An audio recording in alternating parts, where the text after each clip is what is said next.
Ya, es que me pide confirmación, tienes razón. Ya. Entonces, todo lo que era acción farmacológica eran las modificaciones que el fármaco producía en el organismo. ¿El fármaco crea función? No. Modifica lo que ya existe. Habíamos revisado que habían 5 tipos de acción farmacológica. ¿Cuáles eran esos? ¿Vamos? Vamos. Bueno, ¿no quieren hablar? Ya. Estimulación. Estimular, Ya. depresor, Irritación, Sustitución la sustitución o y reemplazo. antiinfecciosa. Listo. Y acción antiinfecciosa. Perfecto. Modificaciones que el fármaco hace en el organismo. Ya, esto ya nunca se les tiene que olvidar. Di algunos fármacos para que me hicieran. ¿Quién me quiere dar un ejemplo de acción y de efecto farmacológico? De cualquiera de los fármacos que yo les diga. Vamos.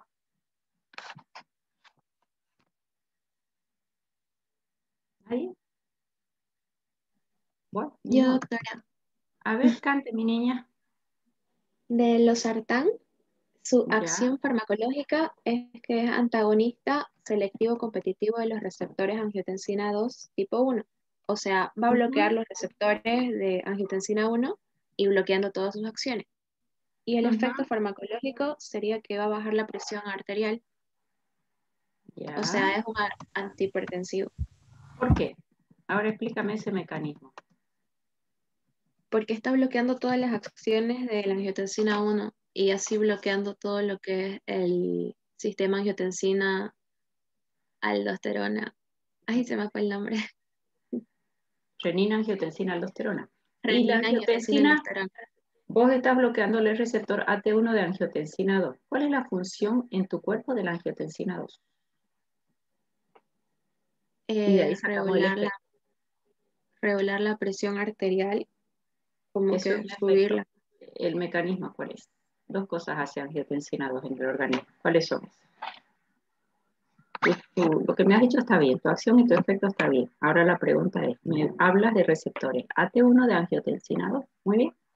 ¿Qué hace la angiotensina 2 normalmente y qué pasa si le bloqueo su receptor?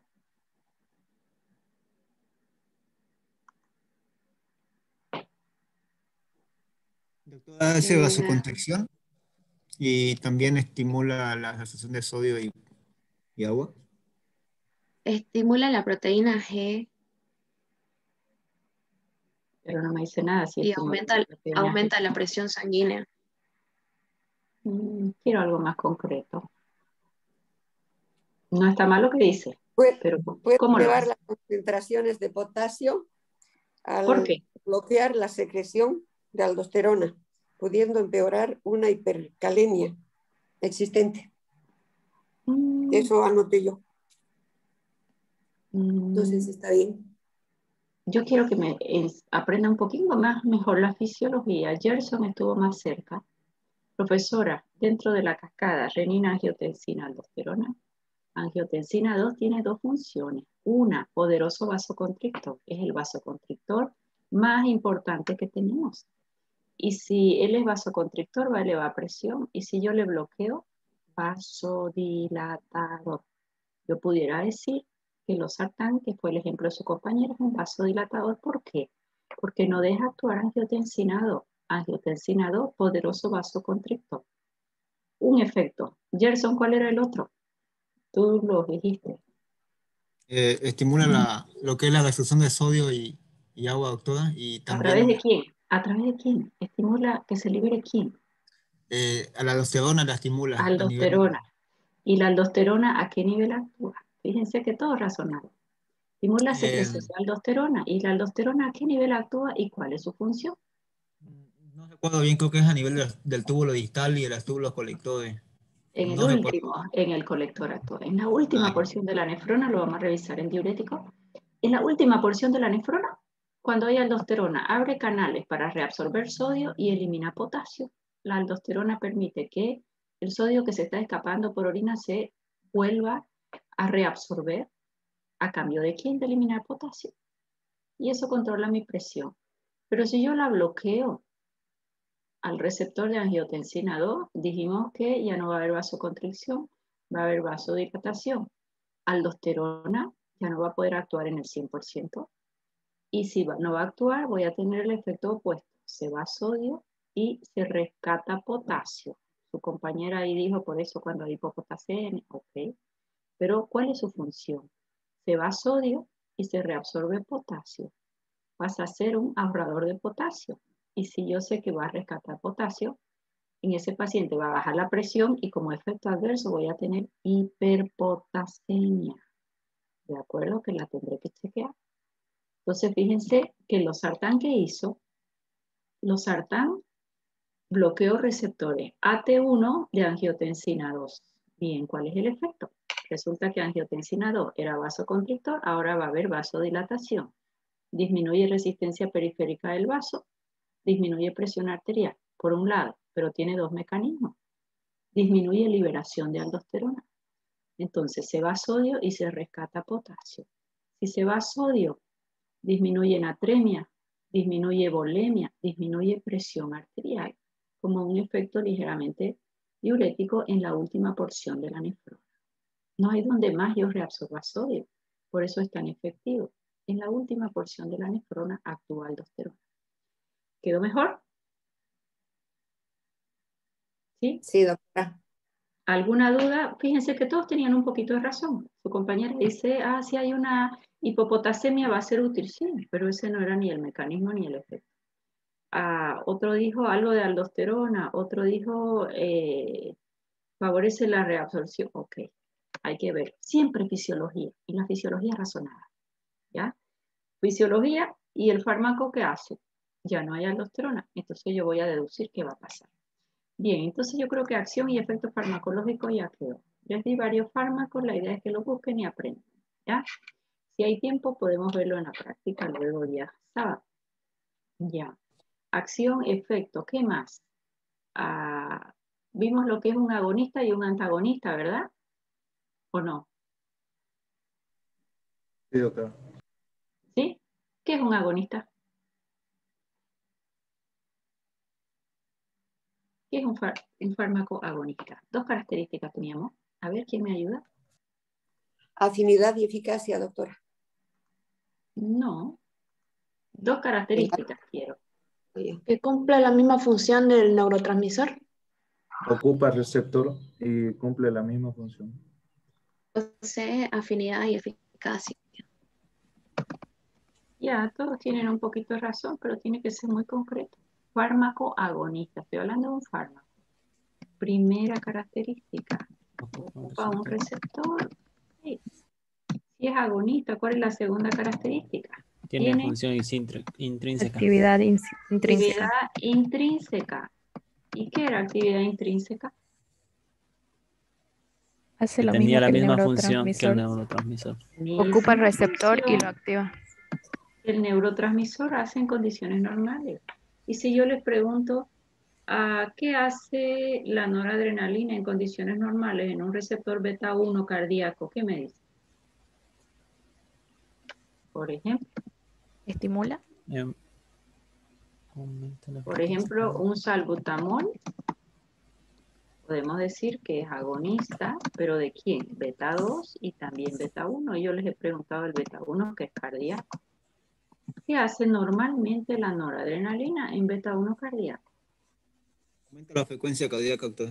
Aumenta la Estimula, frecuencia. le estimula sus 4 propiedades. Entonces, ¿qué va a ser un agonista? Adrenérgico, beta 2 y beta 1 en el corazón. Va a estimular las propiedades cardíacas. O sea que el salbutamol, yo no tengo que aprender de memoria que él va a estimular y me va a dar taquicardia, las 4 propiedades cardíacas. ¿De acuerdo? Entonces, un agonista, dos características, así de sencillo, ocupa un receptor y lo activa. ¿Qué significa que lo activa? Que tiene actividad intrínseca. ¿Qué significa que tiene actividad intrínseca? Que hace lo mismo que el neurotransmisor. ¿Listo? Ahora, si eso es un agonista, ¿qué será un antagonista? ¿Será que el antagonista va a ocupar un receptor también? Sí, doctora. Sí, doctora.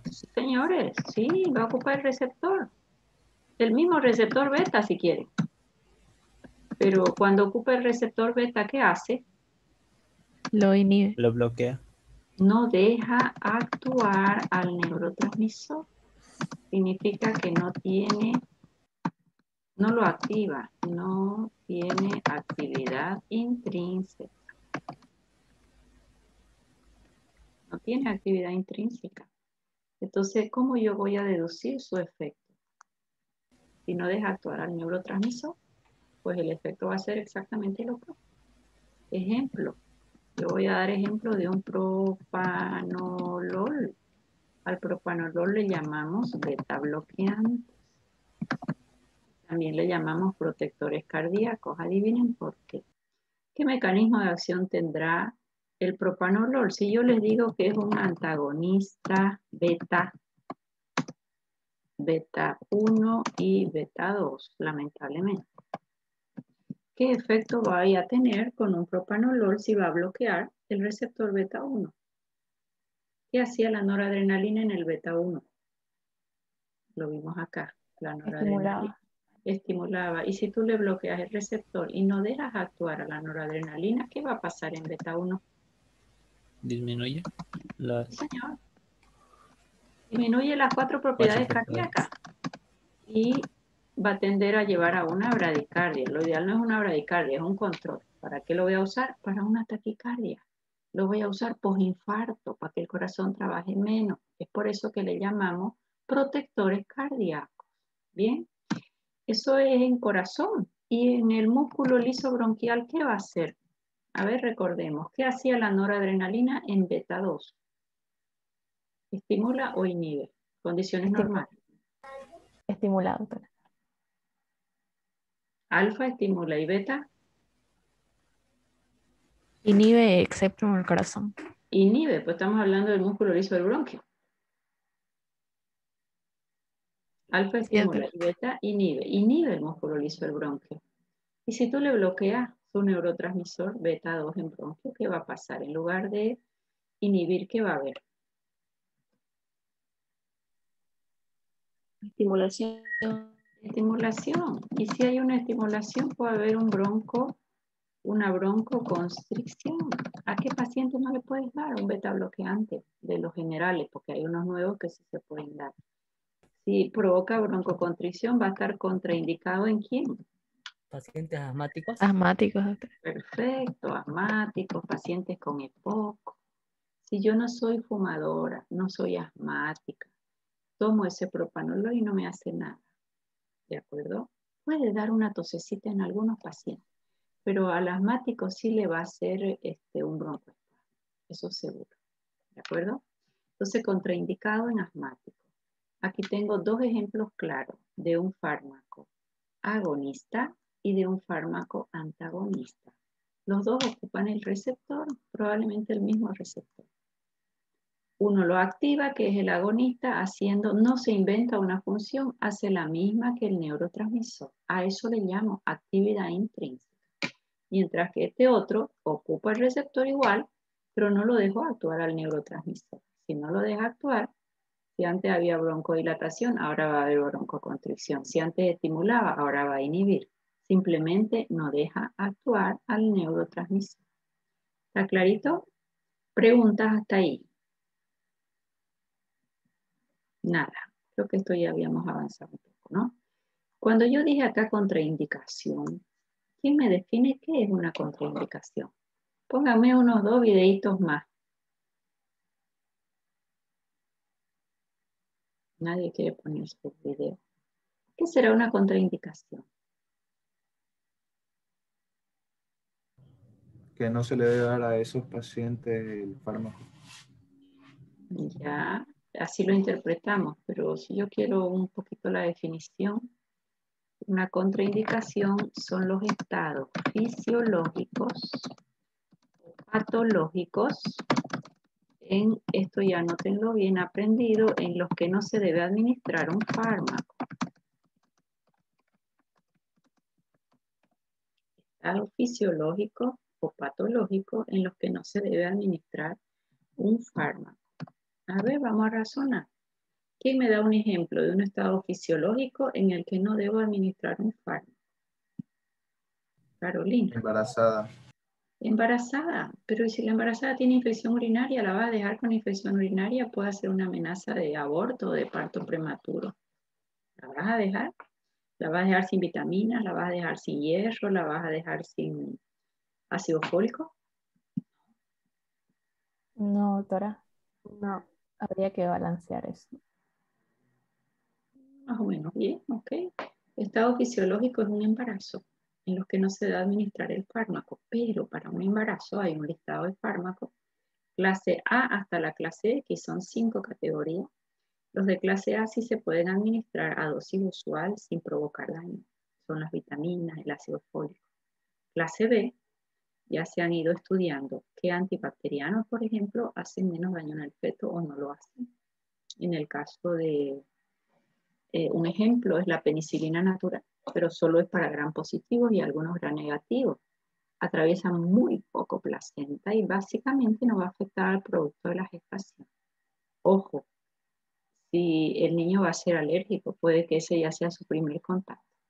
Y después nace y le ponen teóricamente por primera vez la penicilina y él hace alergia. Pero es porque recibió por la madre, ¿ya? Bien, entonces, en un estado fisiológico es el embarazo. En embarazo siempre beneficio-riesgo. Hay fármacos que están totalmente contraindicados, sí. Por ejemplo, un quimioterápico. Si la mamá hace un cáncer, nunca le vamos a hacer, estando embarazada, un quimioterápico porque destruye células en crecimiento y va a ser muerte fetal. O un misoprostol, que lo deben conocer con el nombre de Citotex, porque genera aborto. ¿De acuerdo? O sea, esa es una contraindicación absoluta. Pero estas contraindicaciones las hay relativas y hay las contraindicaciones absolutas. ¿Ya? Esto es parte de generalidad. Entonces, volviendo a nuestra definición, que era una contraindicación, un estado fisiológico o patológico en el que no debo administrar un fármaco. Me dijeron embarazo, sí. En embarazo entonces ya sabemos que hay un listado básico y siempre intentamos dar lo menos tóxico. Pero beneficio-riesgo, evaluar toda la vida. Hace muchos años teníamos un grupo de médicos, yo les hacía la capacitación en fármacos a los centros de salud y es un grupo muy bonito de médicos donde discutíamos muchos casos clínicos y había una mamá que quedó embarazada haciendo tratamiento de TB, ¿no? Y se da cuenta después del tercer mes más o menos de embarazo y veníamos que estaba embarazada y estaba en tratamiento de TB. Si vos revisas los fármacos de TB, muchos de ellos probablemente pueden hacer malformación. Entonces, ¿qué haces con esa paciente? ¿Mantiene tratamiento o no mantiene? Y claro, hay, ¿qué se llama? Hay sustento para hacerlo y para no hacerlo, y los dos tienen razón, ¿no? Entonces se dejó que la mamá elija y la mamá eligió seguir con el embarazo, terminó su tratamiento estando embarazada y el niño nació normal. Más no sabemos en el largo plazo si probablemente hubo algún mal funcionamiento de algún órgano, pero al momento del nacimiento aparentemente todo anduvo bien. O sea que a esa mamá sí se administró, más nunca está totalmente escrito que en el 100% de los pacientes vayan a hacer las reacciones adversas, ¿ya? Entonces, un estado fisiológico en el embarazo, siempre elegí los fármacos menos tóxicos. No hay ensayos clínicos en embarazada, porque ninguna mamá embarazada va a ser va a ir de, ¿cómo se llama? Se va a ofrecer para un ensayo clínico. Lo único que se sabe es que si esa mamá enfermó, empezaron a usar un fármaco y se hace un seguimiento. ¿De acuerdo? Es lo único que se sabe. Animales de experimentación sí se hace cada vez menos por la Sociedad Protectora de Animales, pero no siempre va a ser extrapolable el efecto en el animal que en el humano. Eso lo vamos a ver y lo aprendimos con sangre en el año 70 con la tragedia de la talidomida. Vamos a tocar hoy el tema de reacción adversa y yo voy a hablar de esa tragedia donde esas mamás tomaron talidomida para las náuseas y vómitos y la depresión del embarazo y esos niños empezaron a nacer como el que ven acá en la figura, esto se llama focomelía, donde los miembros inferiores o superiores nacen de la cintura escapular o de la cintura pelviana. Estos toditos de la cintura escapular, pero otros de la cintura pelviana. Eso se llama focomelia. Eso demoró en llegar a descubrirse por observación de Lenz, un pediatra alemán, después de varios años. Entonces se retiró del uso en embarazada. Pero a todas las ratitas de experimentación a las que se les administró talidomida, que estaban en espera, ninguna de sus camadas nació con este efecto adverso. Con esto aseguramos que de la especie animal a la especie humana no es 100% extrapolable. Más nuestras embarazadas nunca entran en ensayos clínicos. ¿De acuerdo? Solo observación cuando el beneficio probablemente supera el riesgo y se le tiene que administrar. ¿Ah? Bien, entonces ese es un estado en el que no se deben administrar fármacos. ¿Cuál sería un estado patológico en el que no debo administrar fármacos? Insuficiencia renal. Insuficiencia renal, un fármaco que se elimine por vía renal, porque si tú tienes tu paciente con una insuficiencia renal y voy a elegir un antibacteriano, pues le voy a elegir una levofloxacina que se biotransforma y gran parte se va por las heces. Le voy a elegir una ceftriaxona, gran parte se biotransforma y se va por las heces. ¿Ok? O sea que son estados patológicos. Insuficiencia renal, sí damos fármaco, pero hay que hacer un ajuste de dosis. O si tengo otra opción que se elimine por otra vía, ideal. Pero si solo tengo que dar una vancomicina y la vancomicina se va por el riñón, pues tendré que dar una ampolla que le va a durar 10 días. En ese caso, es una contraindicación relativa, ¿de acuerdo? ¿Qué otra? Una insuficiencia hepática, que lamentablemente es todo lo que va vía oral, primero válida o vía vena porta, primer paso hepático. Más si doy por otra vía también tiene paso hepático, sí, obviamente, porque el hígado se encarga de biotransformar. No todos los fármacos se biotransforman. Hay una lista muy corta de fármacos que así como ingresan, así se van. Ese va a ser un fármaco ideal en insuficiencia hepática. Por ejemplo, si tu paciente tiene una neumonía por neumococo y tiene insuficiencia hepática, fármaco estrella, penicilina sódica. ¿Por qué? Porque no se biotransforma. Entra y se va igualita y excelente sensibilidad a un neumococo. Entonces, fíjense que conociendo un poquito la farmacocinética podemos hacer la mejor elección en una insuficiencia hepática, en una insuficiencia renal. ¿De acuerdo? Bueno, entonces ya tengo acá un concepto nuevo que es contraindicación. Estados fisiológicos o patológicos en los que no debo administrar un fármaco. Las hay relativas y las hay absolutas. Vamos por las más fáciles. Absoluta. Paciente embarazada, contraindicación absoluta, quimioterápico para cáncer. Absoluta. Contraindicación absoluta, misoprostol, que es el Citotex, porque le va a hacer un aborto. No se discute. Absoluta. Que lo mal utilicen para hacer un aborto es otro caso. ¿Ya? Y una contraindicación relativa. ¿Podemos tener ahora diabéticos con COVID? ¿Sí o no? ¿O no hay ni un diabético con COVID? Sí, doctora. Sí, sí. Lamentablemente, yo tiemblo cuando el paciente es diabético, hipertenso, gordito, síndrome metabólico y hay COVID. Porque lo que esperas es probablemente que tenga mucha materia prima para inflamación. Hiperglicemia, peor si es no controlada, materia prima de inflamación, virus inflama. Sobrepeso, materia prima de inflamación. Hipertensión, paciente inflamado, ¿dónde? En el endotelio vascular. ¿Okay? O sea que denominado como una inflamación. Y diabético, hace COVID, tengo una neumonía con un 40% del pulmón tomado. ¿Cuáles son los fármacos que usamos en una neumonía COVID? Dexametasona, doctora. Sí, señora. Patrón de oro. No es ni un antibiótico ni es un antiviral. Es la dexametasona, porque esa neumonía es de origen inflamatorio, que vamos a acompañar otros fármacos. Sí, la dexametasona es un glucocorticoide. Un glucocorticoide. Y adivinen qué, los glucocorticoides aumentan la glicemia, aumentan la presión arterial, pero él es diabético. ¿Le doy o no le doy? Le doy, pero aumento su Porque va a insulina. morir con su neumonía y no va a encontrar esa inflamación un tope y vamos a ir manteniéndola. Y le das, pero ¿qué vas a tener en cuenta la que habló? Que tengo que aumentarle su insulina, doctora. Que tengo que controlar glicemia primero, ¿no? Si él venía tomando una medicación, se la mantengo, a no ser que ya su vía oral esté contraindicada. Si es que tomaba hipoglucemiante o una metformina en vía oral, eso lo mantengo si se puede. Pero deberé chequear glucosa. Y si preciso, de rescate voy a usar insulina.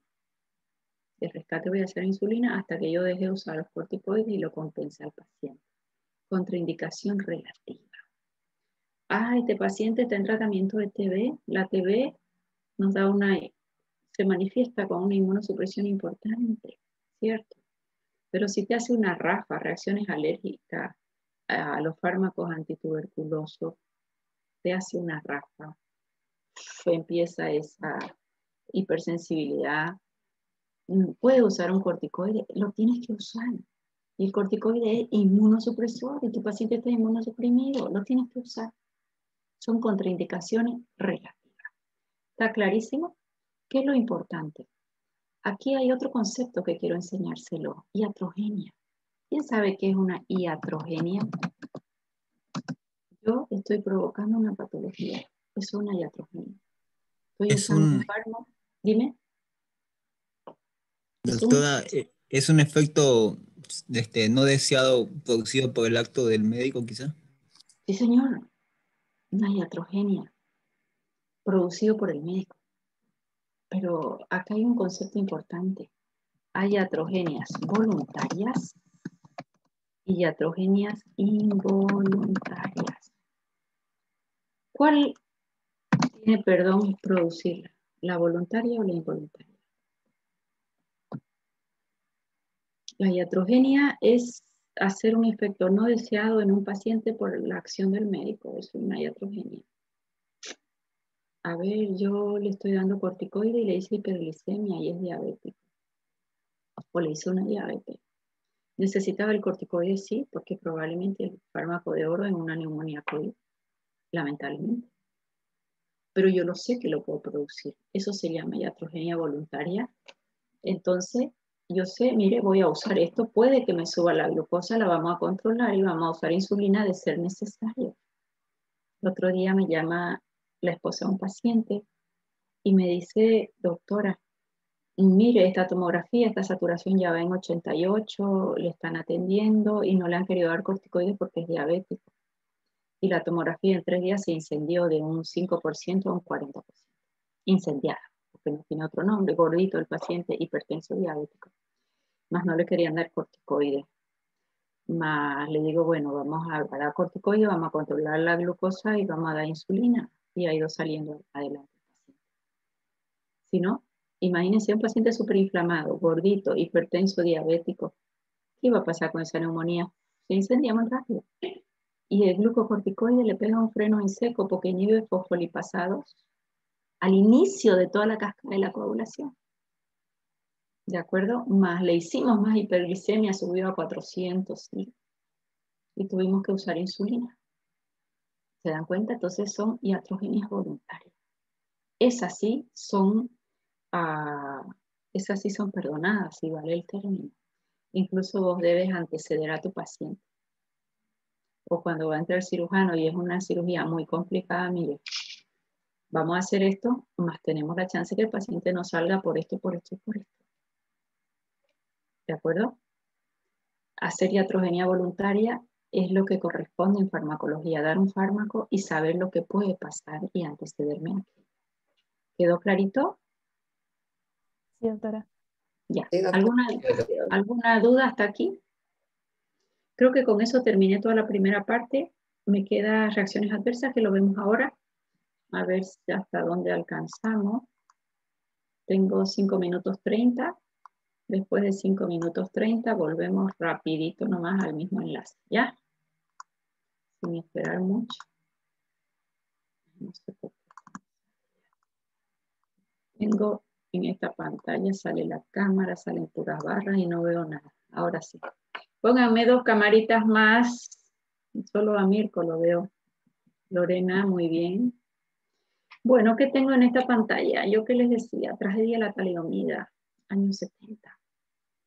Esto lo pagamos muy duro la humanidad. Esta generación tiene 50 años. Yo nací en el 70, por eso le aseguro que tiene 50 años.